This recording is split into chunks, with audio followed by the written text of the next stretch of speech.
मधुबन के बाबा मुरली वाले, आपका क्या कहना, आपका क्या कहना। ओम शांति। 22 दिसंबर 2024। अव्यक्त महावाक्य सुनेंगे। रिवाइज हुआ है 17/3/2003 और मुरली का शीर्षक सदा अपने स्वमान में रहना, सम्मान देना, सबका सहयोगी बनना और समर्थ बनाना है। आज भाग्य विधाता बाप दादा चारों ओर के हर एक बच्चे के मस्तक में भाग्य की 3 लकीरें देख रहे हैं। एक परमात्म पालना की भाग्यवान लकीर, दूसरी सत शिक्षक की श्रेष्ठ शिक्षा की भाग्यवान लकीर, तीसरी श्रीमत की चमकती हुई लकीर। चारों ओर के बच्चों के मस्तक बीच तीनों लकीरें बहुत अच्छी तरह चमक रही हैं। आप सभी भी अपने तीनों भाग्य की लकीर को देख रहे हैं ना। जब भाग्य विधाता आप बच्चों का बाप है तो आपके सिवाय श्रेष्ठ भाग्य और किसका हो सकता है। बाप दादा देख रहे हैं विश्व की अनेक करोड़ों आत्माएं हैं, लेकिन उन करोड़ों में से 6 लाख परिवार कितने थोड़े हैं। कोटों में कोई हो गए ना। वैसे हर मानव के जीवन में ये तीनों बातें, पालना, पढ़ाई और श्रेष्ठ मत, तीनों ही आवश्यक है। लेकिन यह परमात्म पालना और देव आत्माएं व मानव आत्माओं की मत पालना पढ़ाई में रात दिन का अंतर है। तो इतना श्रेष्ठ भाग्य जो संकल्प में भी नहीं था, लेकिन अब हर एक का दिल गाता है, पा लिया व पाना है। क्या कहेंगे? पा लिया ना। बाप भी ऐसे बच्चों के भाग्य को देख हर्षित होते हैं। बच्चे कहते हैं वाह बाबा वाह, और बाबा कहते हैं बच्चे वाह, बच्चे वाह। बस इसी भाग्य को सिर्फ स्मृति में नहीं रखना है, लेकिन सदा स्मृति स्वरूप रहना है। कई बच्चे सोचते हैं बहुत अच्छा है, लेकिन सोचना स्वरूप नहीं बनना है, स्मृति स्वरूप बनना है। स्मृति स्वरूप सो समर्थ स्वरूप है, सोचना स्वरूप समर्थ स्वरूप नहीं है। बाप दादा बच्चों की भिन्न भिन्न लीला देखते मुस्कुराते रहते हैं। कोई सोचता स्वरूप रहते, स्मृति स्वरूप सदा नहीं रहते। कभी सोचता स्वरूप, कभी स्मृति स्वरूप। जो स्मृति स्वरूप रहते हैं वह निरंतर नेचुरल स्वरूप रहते हैं। जो सोचता स्वरूप रहते हैं उन्हें मेहनत करनी पड़ती है। ये संगम युग मेहनत का युग नहीं है, सर्व प्राप्तियों के अनुभवों का युग है। 63 जन्म मेहनत की, लेकिन अब मेहनत का फल प्राप्त करने का युग अर्थात समय है। बाप दादा देख रहे थे कि देह भान की स्मृति में रहने में क्या मेहनत की। मैं फलाना हूँ, मैं फलाना हूँ, ये मेहनत की। नेचुरल रहा ना, नेचर बन गई ना बॉडी कॉन्शियस की। इतनी पक्की नेचर हो गई जो अभी भी कभी कभी कई बच्चों को आत्म अभिमानी बनने के समय बॉडी कॉन्शियस अपने तरफ आकर्षित कर लेती है। सोचते हैं मैं आत्मा हूँ, मैं आत्मा हूँ, लेकिन देहभान ऐसा नेचुरल रहा है जो बार बार न चाहते न सोचते देहभान में आ जाते हैं। बाप दादा कहते हैं अब मरजीवा जन्म में आत्म अभिमान अर्थात देही अभिमानी स्थिति भी ऐसे ही नेचर और नेचुरल हो। मेहनत नहीं करनी पड़े, मैं आत्मा हूँ, मैं आत्मा हूँ। जैसे कोई भी बच्चा पैदा होता है और जब उसे थोड़ा समझ में आता है तो उसको परिचय देते हैं आप कौन हो, किसके हो। ऐसे ही जब ब्राह्मण जन्म लिया तो आप ब्राह्मण बच्चों को जन्मते ही क्या परिचय मिला, आप कौन हो। आत्मा का पाठ पक्का कराया गया ना। तो ये पहला परिचय नेचुरल नेचर बन जाए। नेचर नेचुरल और निरंतर होती रहती है, याद करना नहीं पड़ता। ऐसे हर ब्राह्मण बच्चे की अब समय प्रमाण देही अभिमानी स्टेज नेचुरल हो। कई बच्चों की है सोचना नहीं पड़ता, स्मृति स्वरूप है। अब निरंतर और नेचुरल स्मृति स्वरूप बनना ही है।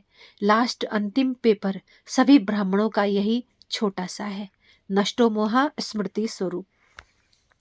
तो इस वर्ष में क्या करेंगे? कई बच्चे पूछते हैं इस वर्ष में क्या विशेष लक्ष्य रखें। तो बाप दादा कहते हैं सदा देही अभिमानी स्मृति स्वरूप भव। जीवन मुक्ति तो प्राप्त होनी ही है, लेकिन जीवन मुक्त होने के पहले मेहनत मुक्त बनो। ये स्थिति समय को समीप लाए और आपके सर्व विश्व के भाई और बहनों को दुख अशांति से मुक्त करेगी। आपकी ये स्थिति आत्माओं के लिए मुक्तिधाम का दरवाजा खोलेगी। तो अपने भाई बहनों के ऊपर रहम नहीं आता? कितना चारों ओर आत्माएं चिल्ला रही हैं। तो आपकी मुक्त सर्व को मुक्ति दिलाएगी। ये चेक करो, नेचुरल स्मृति सो समर्थ स्वरूप कहाँ तक बने हैं। समर्थ स्वरूप बनना ही व्यर्थ को सहज समाप्त कर देगा। बार बार मेहनत नहीं करनी पड़ेगी। अभी इस वर्ष बाप दादा बच्चों के स्नेह में कोई भी बच्चे की किसी भी समस्या में मेहनत नहीं देखना चाहते। समस्या समाप्त और समाधान स्वरूप समर्थ। क्या यह हो सकता है? बोलो दादियां, हो सकता है। टीचर्स बोलो, हो सकता है। पांडव, हो सकता है। फिर बहाना नहीं बनाना, यह था ना, यह हुआ ना, ये नहीं होता तो नहीं होता। बाप दादा बहुत मीठे मीठे खेल देख चुके हैं। कुछ भी हो, हिमालय से भी बड़ा 100 गुना समस्या का स्वरूप हो, चाहे तन द्वारा, चाहे मन द्वारा, चाहे व्यक्ति द्वारा, चाहे प्रकृति द्वारा, समस्या पर स्थिति आपकी स्वस्थिति के आगे कुछ भी नहीं। और स्वस्थिति का साधन है समान। नेचुरल स्वरूप में समान हो। याद नहीं करना पड़े, बार बार मेहनत नहीं करनी पड़े। नहीं नहीं, मैं स्वदर्शन चक्रधारी हूँ, मैं नूरे रतन हूँ, मैं दिल तख्त नशीन हूँ ही, और कोई होने में है क्या? कल्प पहले कौन बने थे और कौन बने थे? या आप ही बने थे? आप ही थे, आप ही हैं। हर कल्प आप ही बनेंगे, ये निश्चित है। बाप दादा सब चेहरे देख रहे हैं। यह वही कल्प पहले वाले इस कल्प के हो या अनेक कल्प के हो? अनेक कल्प के हो ना? हो, हाथ उठाओ जो हर कल्प वाले हैं। फिर तो निश्चित है ना, आपको तो पास सर्टिफिकेट मिल गया ना, कि लेना है? मिल गया है ना? मिल गया या लेना है? कल्प पहले मिल गया है, अभी क्यों नहीं मिलेगा? तो स्मृति यही स्वरूप बने कि सर्टिफिकेट मिला हुआ है, चाहे पास विद ऑनर का, चाहे पास का। ये फर्क तो होगा ना। लेकिन हम ही हैं, पक्का है ना कि ट्रेन में जाते जाते भूल जाएंगे, प्लेन में जाके उड़ जाएगा? नहीं। जैसे देखो, इस वर्ष संकल्प दृढ़ किया कि शिवरात्रि चारों ओर उमंग उत्साह से मनानी है, मना ली ना। दृढ़ संकल्प से जो सोचा वह हो गया ना। तो ये किस बात की कमाल है? एकता और दृढ़ता। सोचा था 67 प्रोग्राम करने का, लेकिन बाप दादा ने देखा कि उससे भी ज्यादा कई बच्चों ने प्रोग्राम किए हैं। यह है समर्थ स्वरूप की निशानी, उमंग उत्साह का प्रत्यक्ष प्रमाण। स्वतः ही चारों ओर कर लिया ना। ऐसे ही सब मिलकर एक दो को हिम्मत बढ़ा के ये संकल्प करो, अब समय को समीप लाना ही है, आत्माओं को मुक्ति दिलानी है। लेकिन तब होगा जब आप सोचना स्मृति स्वरूप में लाएंगे। बाप दादा ने सुना है कि फॉरेन वालों की भी विशेष स्नेह मिलन व मीटिंग है, और भारत वालों की भी मीटिंग है। तो मीटिंग में सिर्फ सेवा के प्लान नहीं बनाना, लेकिन बैलेंस का बनाना। ऐसे एक दो के सहयोगी बनो, जो सभी मास्टर सर्वशक्तिवान बन आगे उड़ते चले। दाता बनकर सहयोग दो, बातें नहीं देखो, सहयोगी बनो। सम्मान में रहो और सम्मान देकर सहयोगी बनो, क्योंकि किसी भी आत्मा को अगर आप दिल से सम्मान देते हो, ये बहुत बहुत बड़ा पुण्य है। क्योंकि कमजोर आत्मा को उमंग उत्साह में लाया तो कितना बड़ा पुण्य है। गिरे हुए को गिराना नहीं है, गले लगाना है। अर्थात बाहर से गले नहीं लगाना, गले लगाना अर्थात बाप समान बनाना, सहयोग देना। तो पूछा है ना कि इस वर्ष क्या क्या करना है? बस सम्मान देना और सम्मान में रहना, समर्थ बनाना, व्यर्थ की बातों में नहीं जाना। जो कमजोर आत्मा है ही कमजोर, उसकी कमजोरी को देखते रहेंगे तो सहयोगी कैसे बनेंगे? सहयोग दो तो दुआएं मिलेंगी। सबसे सहज पुरुषार्थ है, और कुछ भी नहीं कर सकते हो तो सबसे सहज पुरुषार्थ है दुआएं दो, दुआएं लो। सम्मान दो और महिमा योग्य बनो। सम्मान देने वाले ही सर्व द्वारा माननीय बनते हैं। और जितना अभिमाननीय बनेंगे उतना ही राज्य अधिकारी और पूज्य आत्मा बनेंगे। देते जाओ, लेने का नहीं, लो और दो। ये जो बिजनेस वालों का काम है, आप तो दाता के बच्चे हो। बाकी बाप दादा चारों ओर के बच्चों की सेवा को देख खुश है। सभी ने अच्छी सेवा की, लेकिन अभी आगे बढ़ना है ना। वाणी द्वारा सभी ने अच्छी सेवा की, साधनों द्वारा भी अच्छी सेवा की, रिजल्ट निकली, अनेक आत्माओं का उल्हाना भी समाप्त किया। साथ साथ समय की तीव्र गति की रफ्तार देख बाप दादा यही चाहते हैं कि सिर्फ थोड़ी आत्माओं की सेवा नहीं करनी है, लेकिन विश्व की सर्व आत्माओं के मुक्तिदाता निमित्त आप हो, क्योंकि बाप के साथी हो। तो समय की रफ्तार प्रमाण अभी एक ही समय इकट्ठा 3 सेवाएं करनी है। एक वाणी, दूसरा स्व शक्तिशाली स्थिति और तीसरा श्रेष्ठ रूहानी वाइब्रेशन। जहाँ भी सेवा करो वहाँ ऐसे रूहानी वाइब्रेशन फैलाओ जो वाइब्रेशन के प्रभाव में सहज आकर्षित होते रहें। देखो, अभी लास्ट जन्म में भी आप सबके जड़ चित्र कैसे सेवा कर रहे हैं। क्या वाणी से बोलते वाइब्रेशन ऐसा होता जो भक्तों की भावना का फल सहज मिल जाता? ऐसे वाइब्रेशन शक्तिशाली हो, वाइब्रेशन में सर्व शक्तियों की किरणें फैलती हो, वायुमंडल बदल जाए। वाइब्रेशन ऐसी चीज है जो दिल में छाप लग जाती है।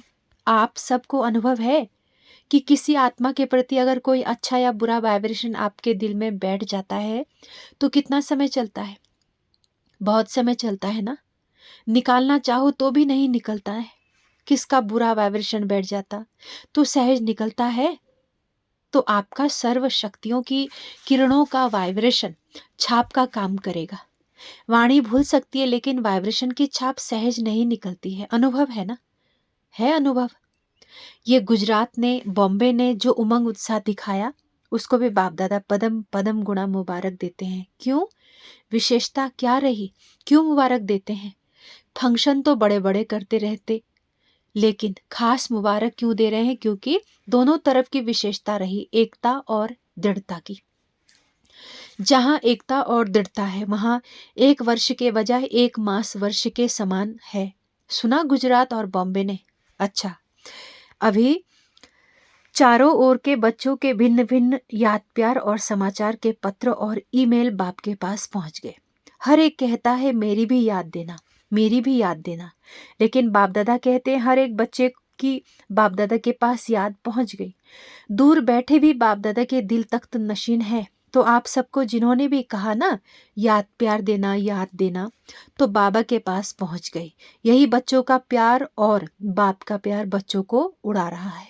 अच्छा, चारों ओर के अति श्रेष्ठ भाग्यवान कोटों में कोई विशेष आत्माओं को सदा सम्मान में रहने वाले, सम्मान देने वाले सर्विसिबल बच्चों को, सदा स्मृति स्वरूप सो समर्थ स्वरूप आत्माओं को, सदा अचल अडोल स्थिति के आसन पर स्थित सर्वशक्ति स्वरूप बच्चों को बाप दादा का याद प्यार और नमस्ते।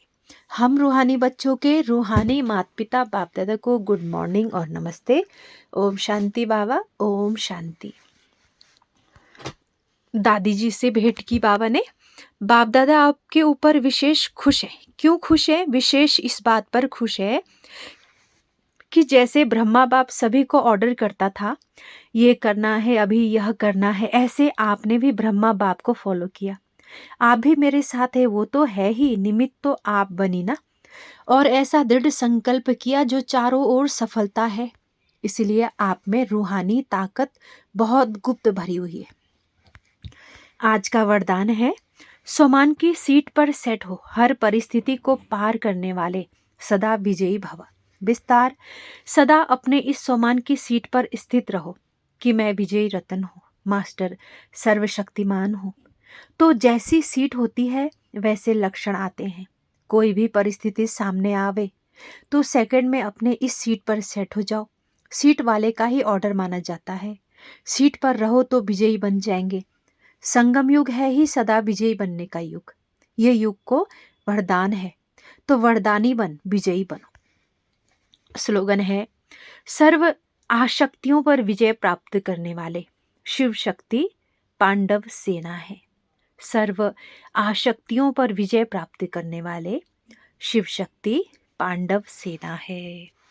ये थे बाप दादा के अव्यक्त महावाक्य। अच्छा, ओम शांति, ओम शांति, ओम शांति।